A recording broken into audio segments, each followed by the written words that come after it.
voglio aprire questa sera con un ospite veramente prestigioso, la signora Tesolina Vacca.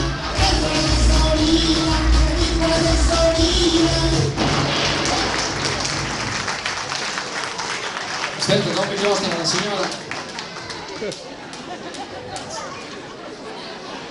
Signora, buonasera. Buonasera. Come sta?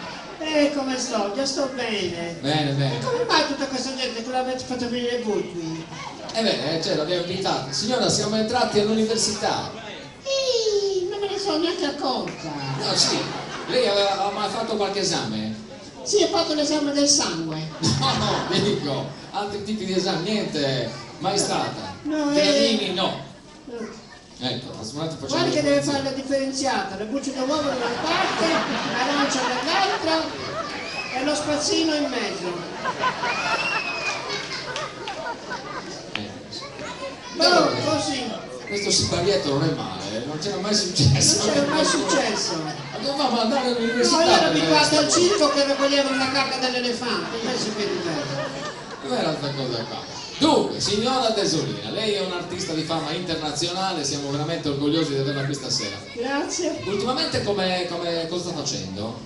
Ultimamente sono vedova, ho intrapreso questo lavoro da vedova. Ma che lavoro è davvero? Insomma, Una volta che muore il marito, ma perché è successo che se n'è dipartito?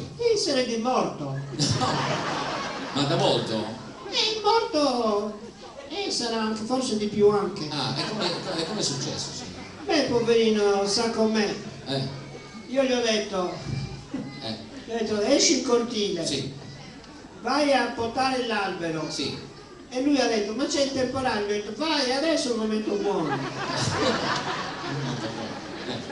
Ma lei da allora cosa fa? Va in pellegrinaggio? Cosa? Io adesso vado in pellegrinaggio. Ah, Da quando è morto mio marito se ne faccio di girare. deve essere più libera. Sempre in giro, vado a Lourdes, vado a Medjugorje, vado a Fatima. A Fatima? Fatima, c'è Gianni Morandi a Fatima, sempre cantando. Vabbè, lui ce l'ha la canzone. Grazie perché. Perché fa quella faccia? Gianni Morandesca, voglio dire, no? Sembrava Gianni Moreno. Sì. No, lui canta la canzone della Madonna lì. Di Fatima. Sì, della canzone di Fatima. E qual è? Fatti mandare dalla mamma a prendere l'acqua. Ma no, non c'entra niente. Come non c'entra niente? Signora, senta, ma lei quindi va per grazia ricevuta a Fatima? Io vado per grazia ricevuta. Perché? Per mio marito. Ma perché stava molto male. Mio marito non è che stava male, stava bene, ho pregato che morisse prima, è morto. Allora mi ha fatto la grazia. No. Sì. E quindi in quell'occasione quando è In uscito quella occasione, quando è uscito in cortile c'era il temporale, ho detto adesso è sceso un lampo, preso in piedi. portato via. Portato via. Fulminato. Meglio lui che a me. Senta signora, ma perché lei ne parla con astio? Ma che con astio? È che era una brava persona, però era geloso quando sapeva che volevo andare all'Egitto non mi lasciava mai andare, sempre criticandomi. Vabbè, era molto attaccato. No, già lo tenevo staccato io. Voglio dire, insomma, eravate una coppia molto unita, forse lui. Però devo dire, geloso perché anche io, se avessi avuto una moglie così, francamente. Non prende in giro. No, ma un pizzico di gelosia l'avrei avuto anch'io. Senta, ma è stata molto tragica la morte di mio marito? Sì, la separazione. La separazione più che altro mi è dispiaciuto molto perché quando è morto lui non mi hanno dato la sua pensione. Vabbè, ma a parte quello, voglio dire, il momento è stato drammatico. Beh no, la drammaticità è perché ad esempio il seppellimento costa un sacco di soldi. Vabbè, non è quello il problema. Sì, un carro funebre volevano 40 euro a chilometro. Non è neanche tanto. Io ho detto lo portiamo a piedi. E poi una corona ne volevano 500 euro. Io ho detto già muore scoronato. Ho detto non è neanche abituato lui a corone. Nessuno è abituato per dire. Sì. E poi lui voleva essere cremato. Questa è una buona idea, molto civile. L'abbiamo portato per la cremazione e l'hanno sbagliato. Solo sbagliato. È uscito parzialmente cremato. No, non è possibile. Cioè scusi, ma o esce o non esce. Ma lui è uscito e è entrato. No, parzialmente non. No, purtroppo. Ma dobbiamo parlare di queste cose. Non ha importanza questa. Io ve lo stavo dicendo così. Poi la bara. La bara, un macello. Perché lui era piccolino, no? Volevamo una bara per nano, Perché? Così piccolo era? Era piccolo, perché l'avevano preso a lavorare nell'immondezza, lui lavorava nell'immondezza, proprio sì. per l'altezza che aveva l'avevano preso. Perché è un requisito del bando. Più basso è prima la raccoglie. E lui lavorava gli stavo dicendo, quando è morto stavamo cercando questa bara piccola e non ce n'erano. E loro hanno preso una bara grande, l'abbiamo messo dentro, ce n'è stato un altro. Ma che se ne frega? Mi hanno detto aspettate 2 o 3 giorni, se ne muore un altro, poi lo mettete insieme così viaggiano in 2, risparmiate. Ma non si può. Non si può. Non è una cosa igienica. Solo che non è morto nessuno. Aspettando di morire solo. Chi? Che? No, ma che? No, prima si aspettava a morire l'altro, poi vabbè, giusto per par condicio. Tanto solo a me sono altissimo.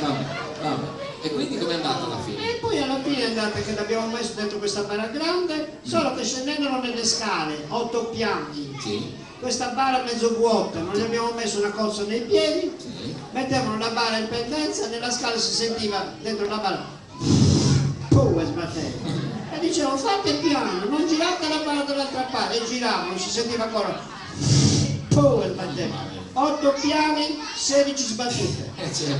Arriviamo in camera mortuaria, aprono la bara e non lo trovavano più. Era dentro il cuscino. Mamma mia.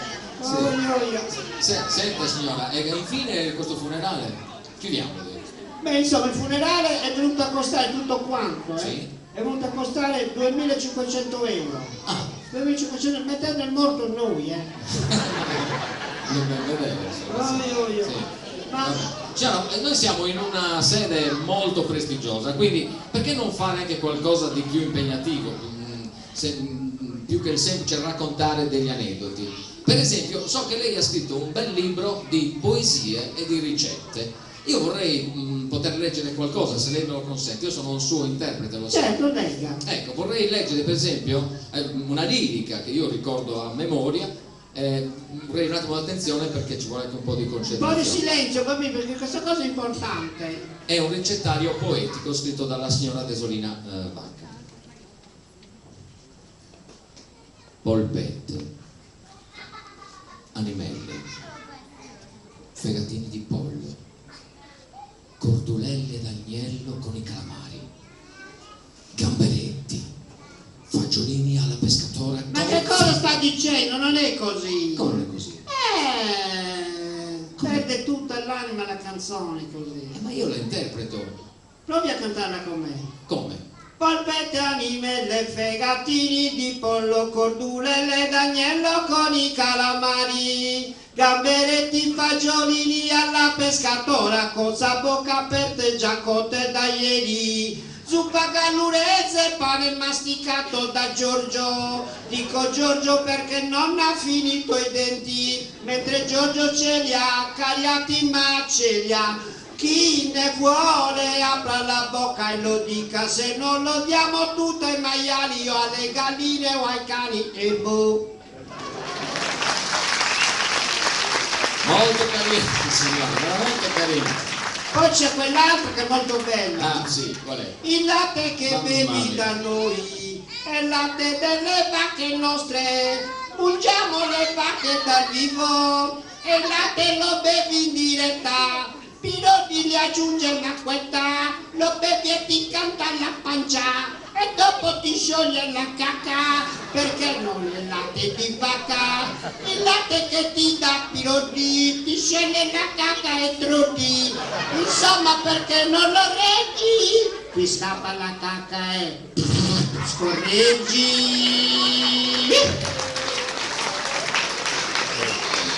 Ci sono bambini, E anche i bambini fanno la cacca, le cacca. lo so.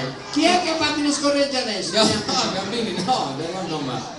Nessuno, bei bambini, chi è che la fa adesso la scorreggina? Cioè, vabbè, signora. La puzzetta si chiama. Si chiama Puzzetta. Va bene, io la ringrazio per questa performance che lei ci ha offerto. E siccome il tempo è tiranno, io la devo comunque congedare, ma è stato veramente piacevole averla qui con noi stasera. Grazie. Grazie signora, io la saluto con la sua sigletta, la signora Desolina. Prego, l'accompagno signora.